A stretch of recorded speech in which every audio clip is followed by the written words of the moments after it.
Seorang anak, walaupun kita bukan anak yang baik, apa salahnya kita angkat doa tengah malam?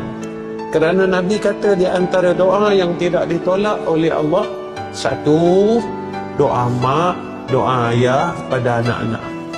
Yang kedua, doa anak pada mak dan ayah.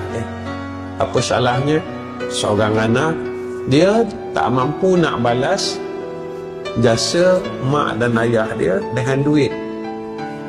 Ada anak-anak yang macam tu, Ustaz, saya bukan kaya, saya tak mampu, Ustaz, nak bagi duit dekat mak ayah saya setiap bulan, saya pun tak cukup, Ustaz. Balaslah jasa mak dan ayah kita dengan doa. Kerana doa seorang anak itu makbul, Nabi cakap. Doa seorang ayah pada ayah dan ibu pada seorang anak tiada hijab.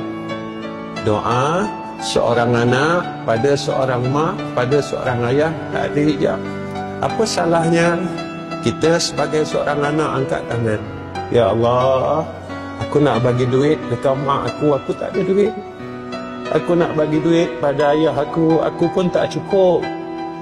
Ya Allah, tolong berkatkan rezeki mak aku, tolong berkatkan rezeki ayah aku. Tolong sihatkan mak aku, ya Allah. Tolong sihatkan ayah aku, ya Arhamar Rahimin.